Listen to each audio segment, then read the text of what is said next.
Hello and welcome back to another episode of Math with Miss Murthy. Today's lesson is lesson 1.6 in ratios and rates. We're looking at converting customary measurement units. So we're going to use our ratio reasoning to convert between customary units of measurement. Now, what are customary units? Customary units is the system of units used in the US, such as the inches, feet, pounds, and gallons, as opposed to the metric system, which is kilometers and kilograms. Okay. As usual, I want you to pause and do all the warm-ups, that talk about it, think about it on your own. After the example, you should also be pausing the video and working on the check problems on your own while I show you the answer. I want you to show me how you arrived at the answer, and I'll be checking for that in class. There you go, that's the solutions. Now, this table shows the customary measurement conversions of length, weight, and capacity. Length, we have 1 foot is equal to 12 inches. A yard is 3 feet. 1 mile is 5,280 feet. For weight, we have 1 pound equals 16 ounces. 1 ton equals 2,000 pounds. And for capacity, which is volume, we have 1 cup equals 8 fluid ounces. 1 pint is 2 cups. 1 quart is 2 pints. 1 gallon is 4 quarts. Now you should remember all of these units and their conversions, and you will not be given this information when you're asked for questions. You should just know these because these are units that are used standard across in the US, okay? Now each relationship listed in the table is a ratio relationship because there are 12 inches for every 1 foot. The relationship between the number of inches and number of feet is a ratio relationship, which is 12 to 1. Now, a unit ratio, pay attention here. A unit ratio is a ratio in which the first quantity is compared to 1 unit of the second quantity. So, each of the conversions above can be written as unit ratios. Some example of unit ratios: inches to feet is 12 to 1, feet to yards 3 to 1, feet to miles 5,280 to 1. Now, what unit ratio can you use to represent relationship between ounces and pounds? That would be 16 to 1.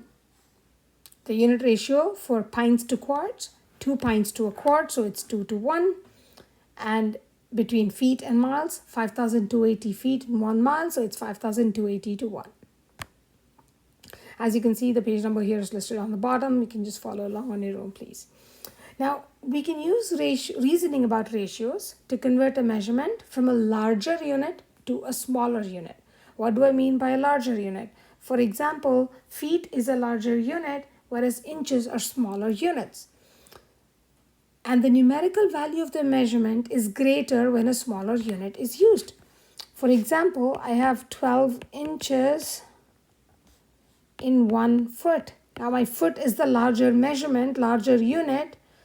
Therefore, its numerical value is smaller, and the inches is a smaller unit, so the numerical value is larger. Right? Now suppose you want to know how many fluid ounces there are in 6 pints. Let's look at that example. The first one, let's use a bar diagram, right? What the quantity we need to find out is 6 pints, so we represent that using a bar. So we have 6 sections. We know that 1 pint is 2 cups. There's 2 cups in each pint, so each of those sections is now equivalent to 2 cups. We know that 1 cup is 8 fluid ounces, so that makes 2 cups be 16 fluid ounces. So we can label each of those sections with 16 fluid ounces. And because our total is 6 pints, we can say that our total is 6 times 16, which is 96 fluid ounces.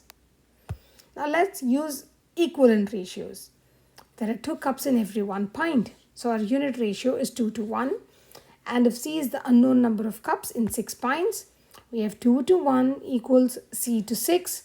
Our unit of measurement is times 6 because that's the quantity we need to find. So 2 times 6 is 12. So I know that number of cups is 12 cups. Now we're going to convert that to fluid ounces. There are 8 fluid ounces in every cup.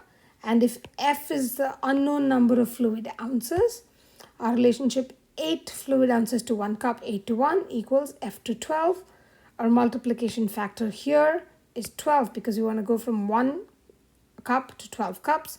So that's 8 times 12 is 96. And therefore, either method gives us 96 ounces, 96 fluid ounces in 6 pints. Now let's take a look at example 1. Marco needs to mix half a gallon of fertilizer with some soil before planting his tulip bulbs. How many cups of fertilizer should Marco use? Using a bar diagram, we represent a bar diagram we draw 1 gallon bar diagram, and then the quantity we want is half a gallon. So we divide it into 2 sections and shade one of those 2 sections. Now we know that there are 4 quarts in 1 gallon. So that means if I were to divide my 1 gallon into 4 sections, 2 of those sections are shaded. So 2 quarts is half a gallon. Now we also know each quart is 2 pints. There's 2 pints in 1 quart. So each of those sections, which was now 1 quart, becomes 2 pints. And we know there are 2 cups in every pint. So that means for 2 pints, I have 4 cups. So each of these sections goes up from being 2 pints to 4 cups. So we can see our shaded section is 2 times 4 or 8 cups in half a gallon. Now let's do our equivalent ratio method. To convert half a gallon to quart, there are 4 quarts in every gallon. So if we use the ratio 4:1, and Q being the unknown number of quarts, we have 4:1 equals Q is to half because we want the quantity for half a gallon. That means my relationship here is to go from 1 to half, we divide by 2. So we divide 4 by 2 to give us 2 quarts. Okay. Now again, we're doing the same steps, quarts to pints.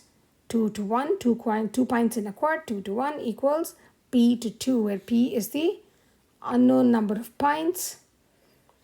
So my relationship here, you can see, is 1 times 2. Therefore, we multiply this 2 on the numerator by 2 to give us 4 pints. And then to convert to cups, 2 cups to a pint, that's C being the unknown number of cups, is the same as C to 4. My multiplication factor here is times 4. So I multiply this by 4. That gives me 8 cups of fertilizer, no matter which method you use. All right, do the check problem on your own. There you go. All right, now we can use the same reasoning about ratios to convert a measurement from a smaller to a larger unit, right? So the numerical value, remember, the numerical value of the measurement is going to be less when you have a larger unit.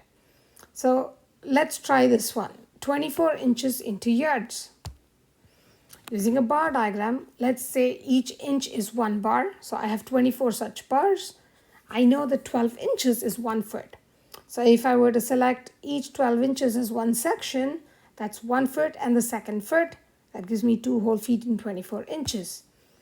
Now I know that every 3 feet is 1 yard. So if I were to mark that up, I know that I only have 2 feet. So I need 1 more foot to make my hole, which is 1 yard. But I can see that only 2/3 of that is shaded. Only 2 out of the 3 sections are shaded.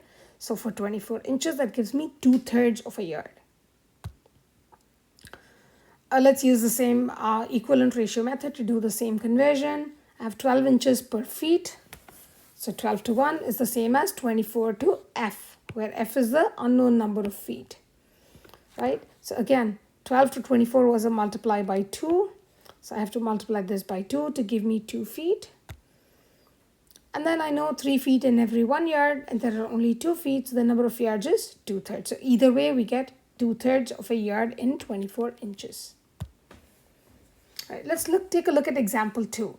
A male hippopotamus can weigh as much as 9,920 pounds. How much is this in tons? Right? Now, we're going to use equivalent ratios. We know there are 2,000 pounds in 1 ton. So our unit ratio is 2,000 is to 1 is the same as 9,920 is to T. Now, how do I know that this multiplication factor is 4.96? That's just, I'm going to divide these two numbers, right? To find out what the factor is. 9,920 divided by 2,000 is the same as 992 divided by 200, which is the same as if I divide both of these numbers by 2, that gives me 496 divided by 100, which is nothing but 4.96. So my multiplication factor is 4.96. So that gives me 4.96 tons because I have 1 in this unit ratio here. So the male hippopotamus can weigh as much as 4.96 tons. Pause and do the check problem on your own. There you go, that's the solution. And try this apply problem on your own, but we will discuss this in class together. That's it for today. Ciao.